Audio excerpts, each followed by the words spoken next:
أشهد أن محمد رسول الله.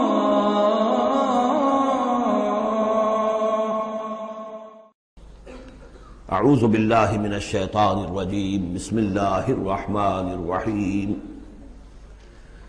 سبح للہ ما فی السماوات وما فی الارض وهو العزیز الحکیم یا ایہا الذین آمنوا لم تقولون ما لا تفعلون کبر مقتا عند اللہ ان تقولوا ما لا تفعلون ان اللہ یحب الذین یقاتلون فی سبیلہ صفا کأنہم بنیان مرصوص صدق اللہ العظیم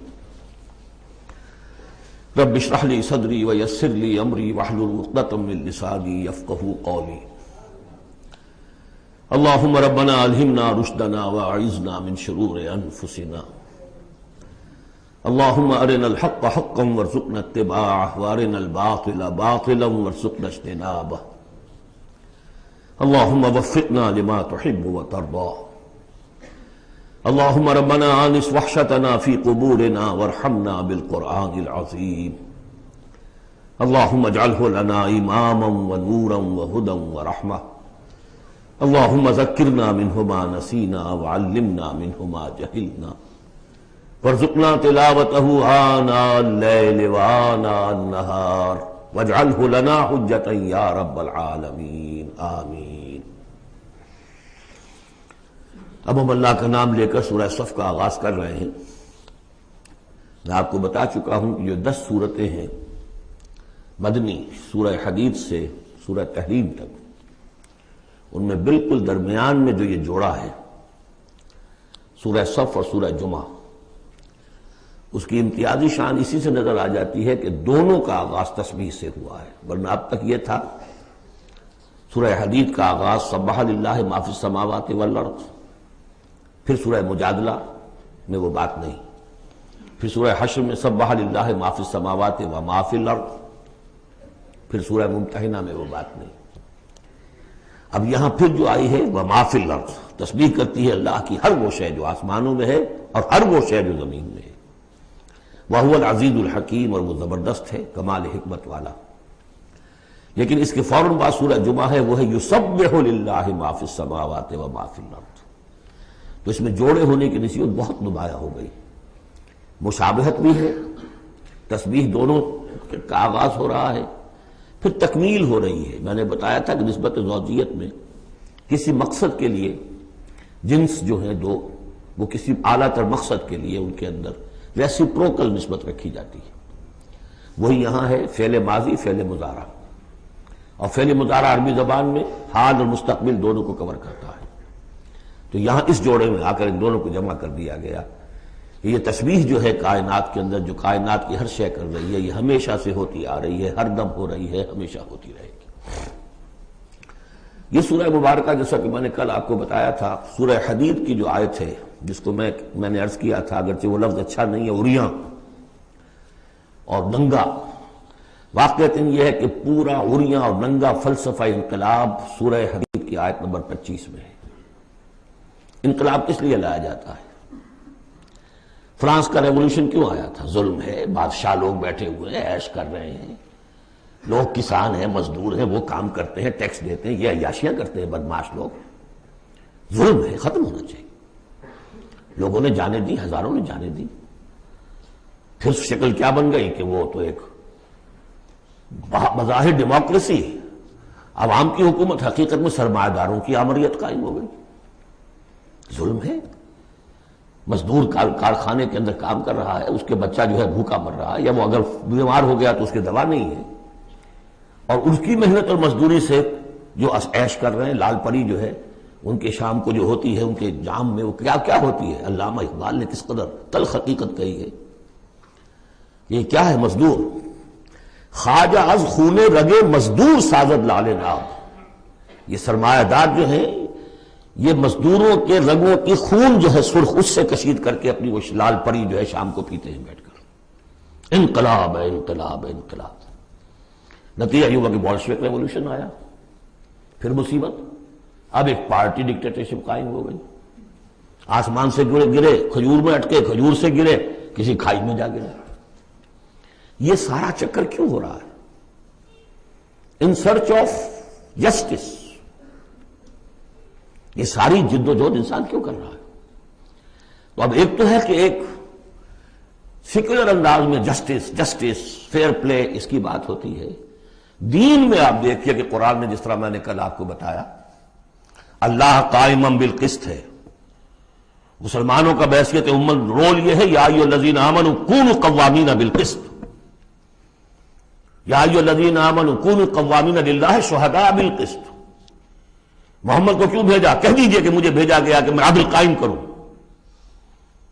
اور اب جو آیت آ گئی، ہم نے تمام رسول اسی لیے بھیجے، کتابیں اسی لیے بھیجی، میزان اسی لیے نازل کی۔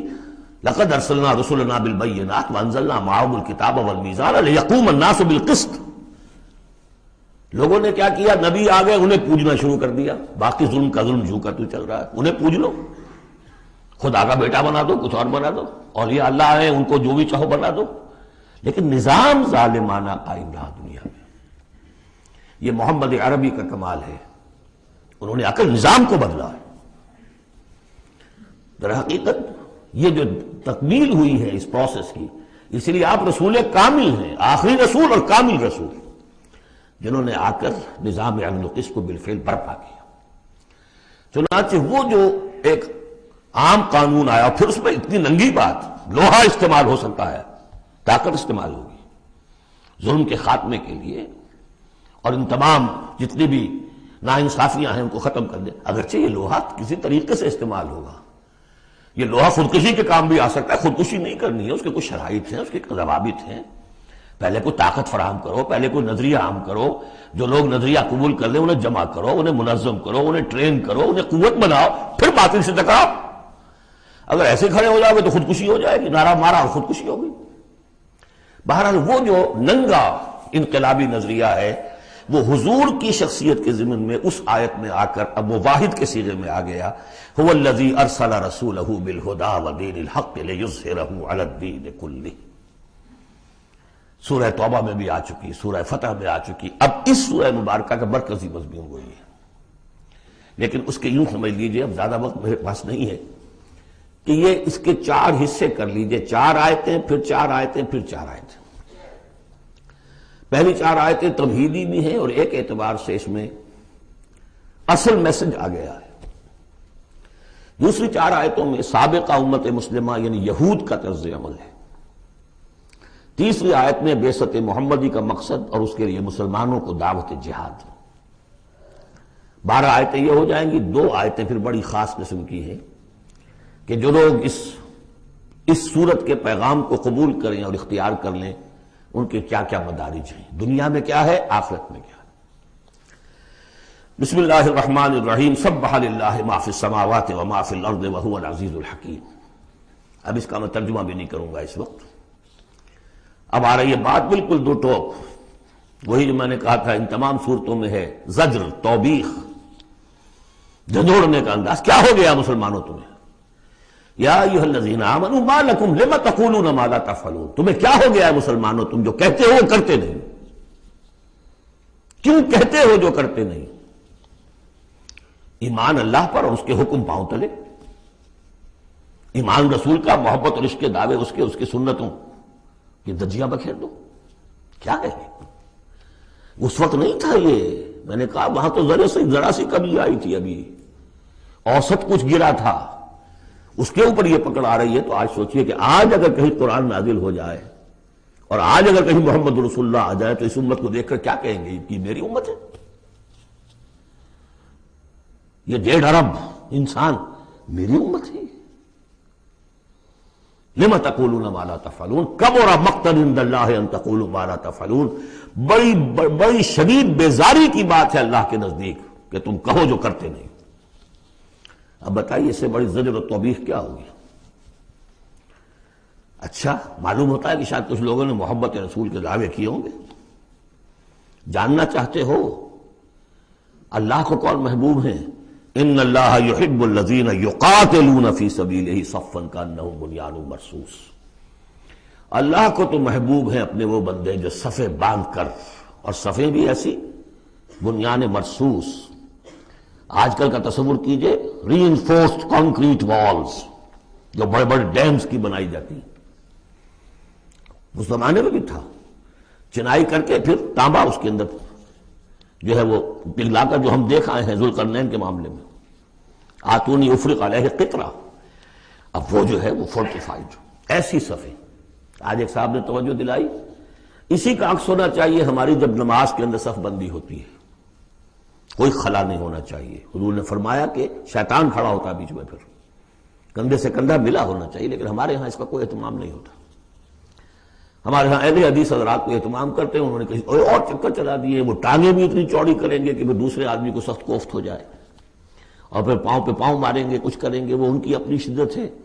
لیکن یہ ہے کہ کندھے سے کندھا ملنا اور پاؤں کے محاذات ایک ہونے چاہیے، آگے پیچھے نہ ہو. بہرحال یہ ضرورت ہے، اس کی ائمہ کو بھی کرنی چاہیے کوئی نہ کوئی توجہ.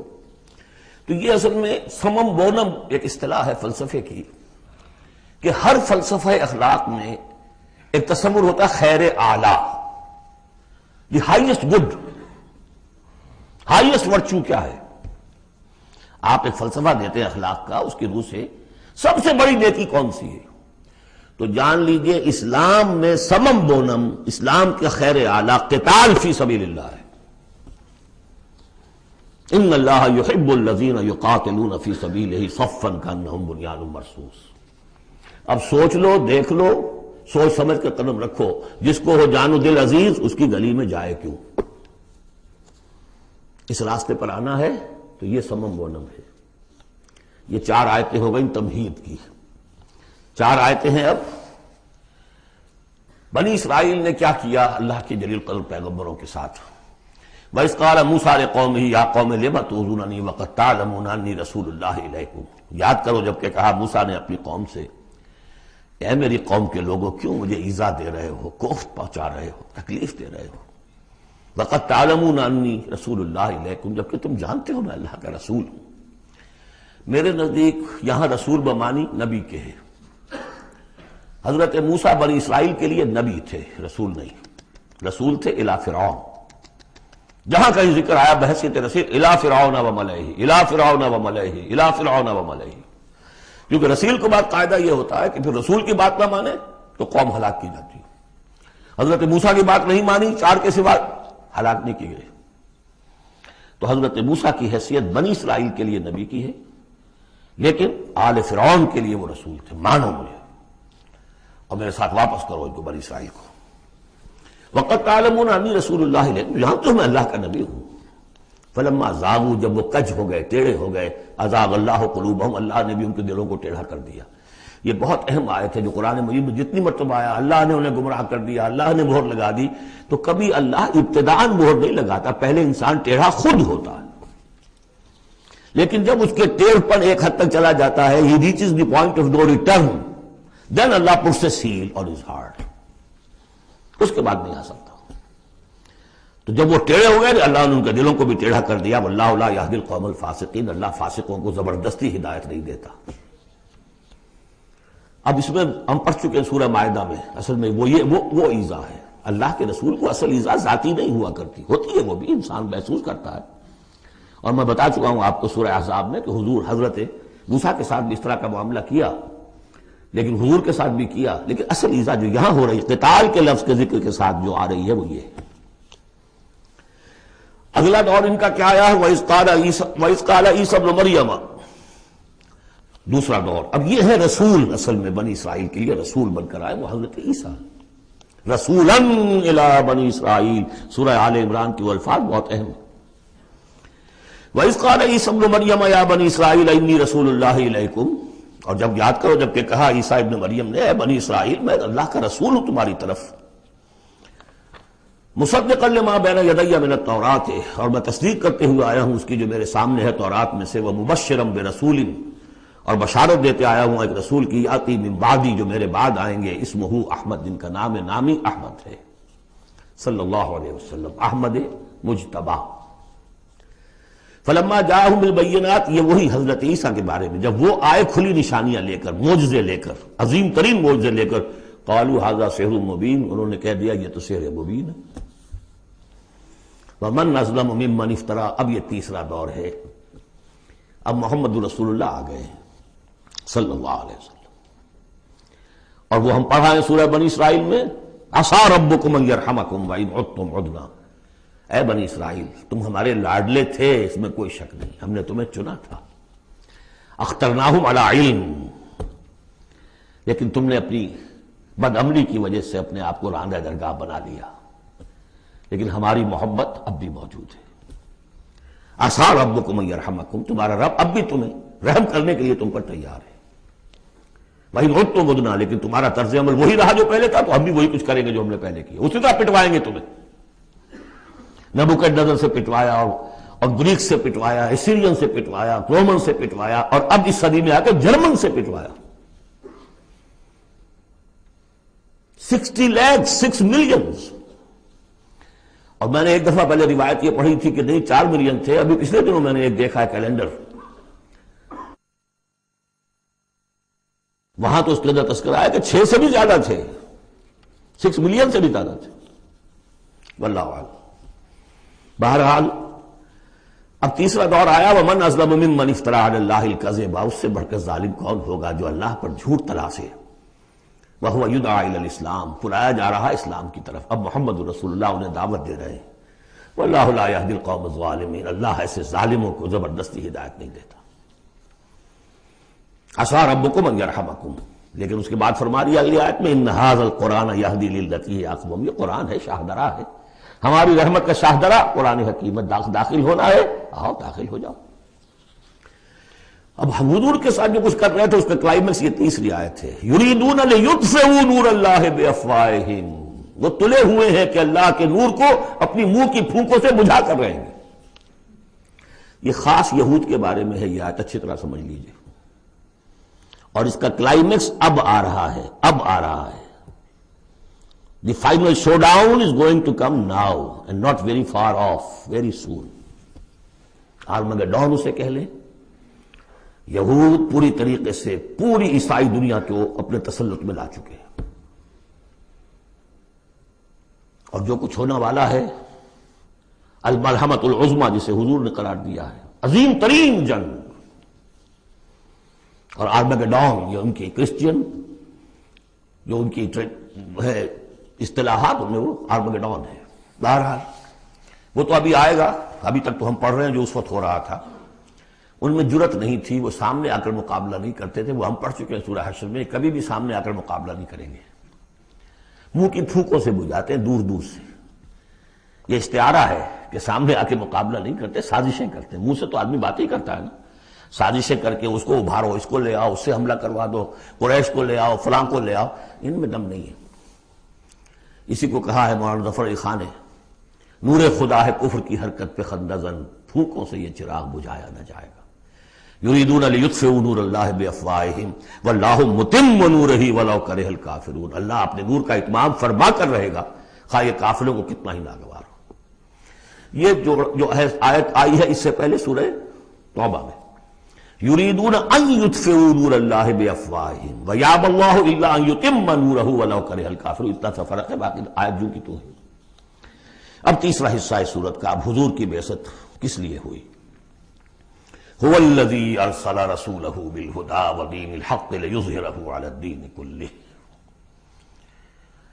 یہ خاص آیت میں آپ کو بتا چکا ہوں کہ انبیاء کی بعثت، رسولوں کی بعثت کے لیے بشیر، نذیر اور مذکر، مربی، معلم، یہ سارے الفاظ، شاہد، یہ سب مشترک ہیں۔ یہ صرف محمد رسول اللہ کے لیے ہے، اور 3 دفعہ ہے۔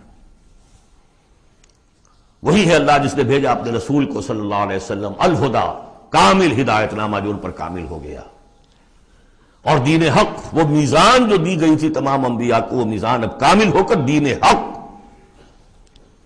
سچا، مکمل، عادلانہ، مبنی بر عدل و قسط نظام زندگی ہے جو بن گیا۔ کس لیے بھیجا ہے؟ لیظہرہ، اسے غالب کریں، یہ نہیں وہ پامال رہے اور 30 لاکھ لوگ حج کرتے رہے، بس اللہ اللہ خیر صلی اللہ۔ رہ گئی رسم ادا روح بلالی نہ رہی، فلسفہ رہ گیا تلقین غزالی نہ رہی۔ یہ 30 لاکھ آدمی اگر کفن باندھ لیں اپنے سر سے تو دنیا میں انقلاب آ جائے گا نہ آ جائے؟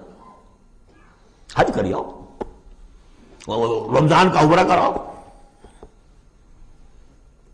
ریچولز بغیر ریچولز، حرام سے کمائی کرو اور عمرے کرو۔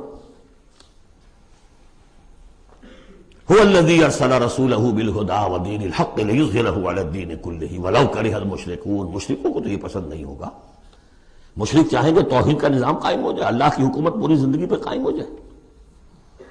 اب مشرک کون ہے؟ مشرک صرف بت پرست نہیں ہے، سب سے بڑا مشرک وہ ہے جو کہ ہیومن ساورنٹی کا اعلان کر رہا ہے، وہ تو خدائی کا اعلان کر رہا ہے۔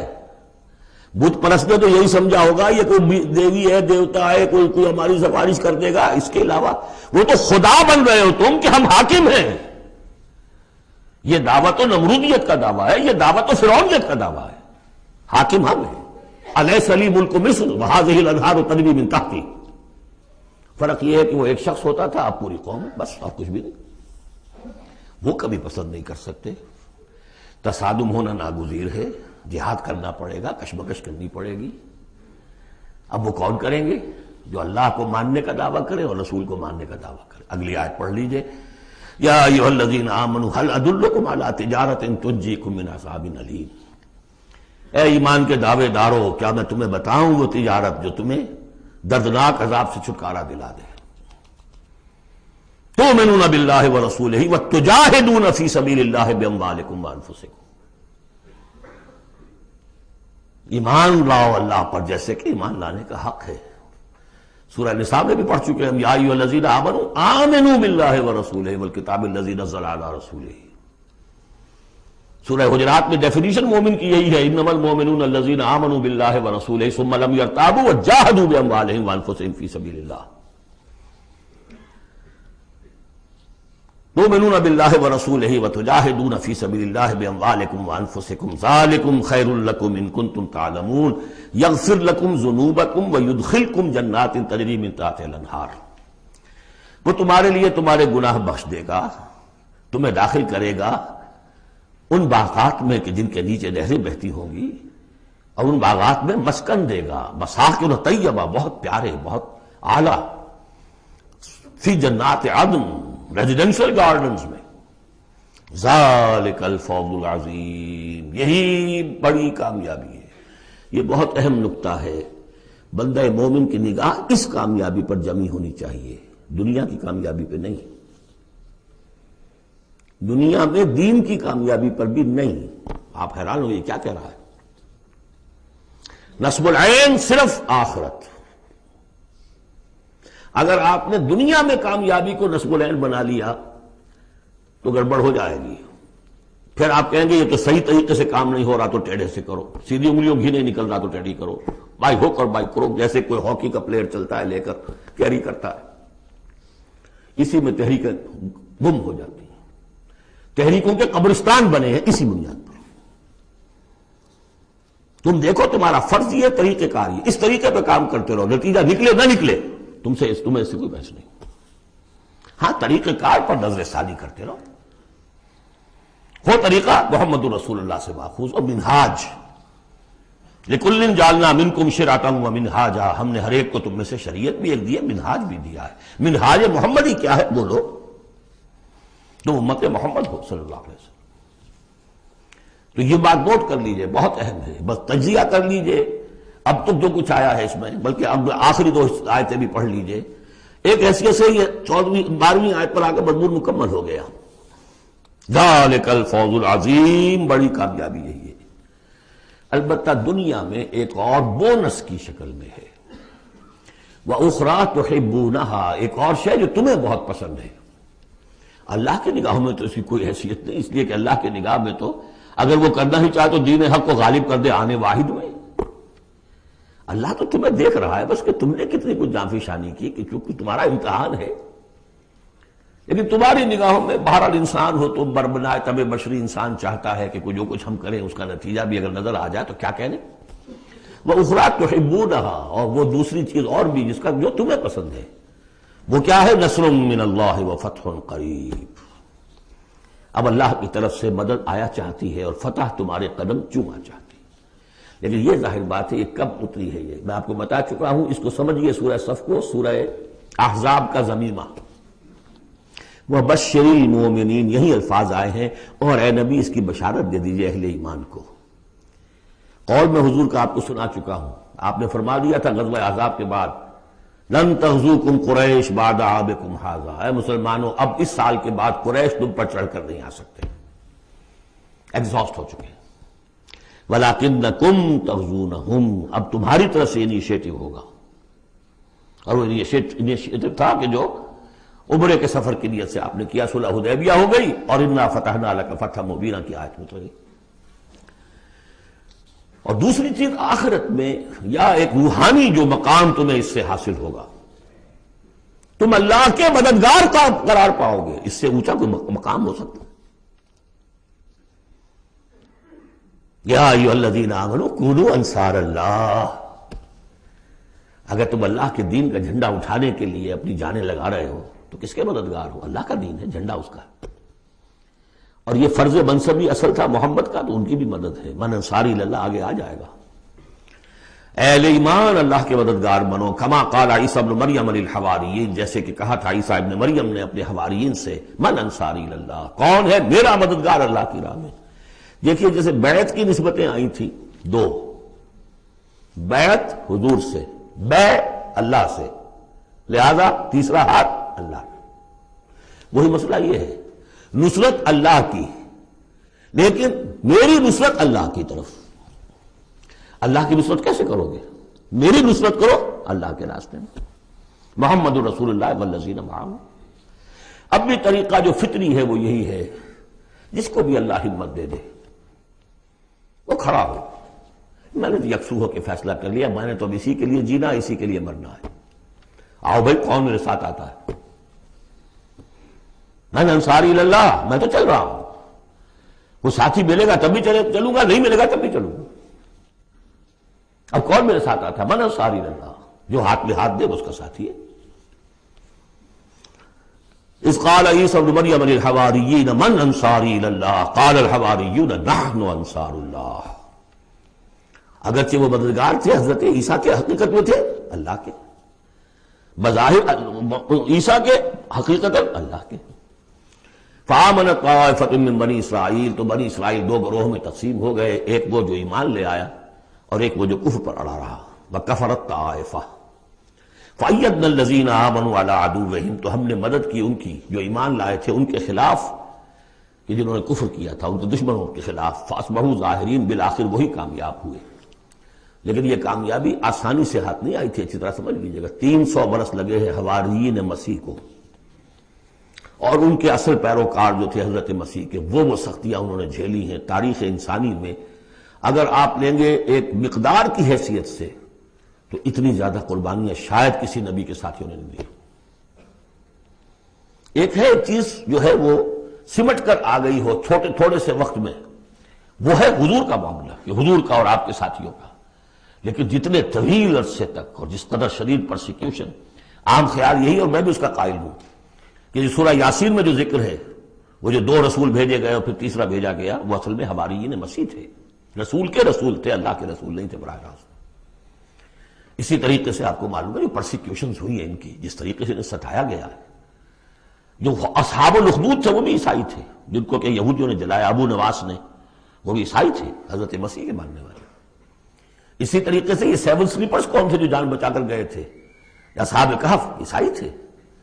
رومی شہنشاہیت تھی، بت پرستوں کی شہنشاہیت تھی، اس میں جو کچھ پرسیکیوشن ہوئی ہے وہ تو 300 عیسوی میں پھر رومن امپائر نے عیسائیت قبول کی ہے۔ اس کے بعد سے پھر ظاہر بات ہے، چاہے عیسیٰ کو وہ صحیح طور پر مانتے ہیں، غلط طور پر مانتے ہیں، عیسیٰ کے ماننے والے ہیں، وہ کہتے ہیں وہ حرام زادہ ہے، وہ کہتے ہیں کہ نہیں وہ اللہ کا بیٹا ہے، بس اتنا ہی فرق ہو گیا، وہ ایک انتہا کو نکل گئے، وہ دوسری انتہا کو نکل گئے۔ باسٹرڈ کہتے ہیں کھلم کھلا، سن آف مین، اور وہ لوگ کہہ رہی اللہ کا، لیکن مانتے تو ہے نا، یہ انکار کرتے ہیں۔ تو ہمارے ہاں بھی کتنے ہی لوگ ہیں حضور کے رتبے کو جب نعتوں میں بیان کرنے آئیں گے اللہ سے کم چھوڑتے ہیں، اللہ سے اوپر بنا دیتے ہیں۔ اوتار کا عقیدہ تو میں آپ کو بتا چکا ہوں، وہی جو مصطفی عرش تھا خدا ہو کر اتر پڑا وہ مدینے میں مصطفیٰ ہو کر۔ مدینے کی مسجد میں منبر کے اوپر بغیر عین کے ایک عرب ہم نے دیکھا، عرب میں سے عین نکال دے کیا رہ جائے گا؟ رب۔ کون ہے کہنے والا؟ یہ مسلمان، محمد کا امتی ہے۔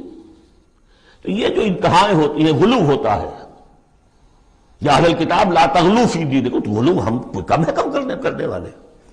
کون سا جرم ہے جو پچھلوں نے کیا ہم نے نہیں کیا، سوائے اس کے کہ اس قرآن کی تحریف ہم نہیں کر سکے، اس کے متن کی، بس۔ اور وہ اس لیے کہ اسپیشل پروٹیکشن اللہ کی تھی۔ یہ ہے سورہ صف۔ ایک سورت بھی سمجھ میں آ جائے تو زندگی کا راستہ بالکل واضح ہو جاتا ہے۔ البتہ یہ جو قتال اس میں بتایا گیا، میں نے عرض کیا تھا قتال ایسا نہیں ہے کہ اٹھاؤ ہتھیار جاؤ نعرہ مارو اور خودکشی کر لو، ٹکرا جاؤ۔ اس کا ایک پروسیس ہے۔ پہلے اس کے لیے مردان کار چاہیے، ایسے مردان کار جن کے دلوں میں اللہ کی محبت کے سوا دنیا کی کوئی محبت نہ رہ گئی ہو، جو ہم سورہ شورى میں پڑھ چکے ہیں۔ فما اوتیتم من شیء فمتاع الحیاۃ الدنیا وما عند اللہ خیر وابقى للذین آمنوا وعلی ربہم یتوکلون۔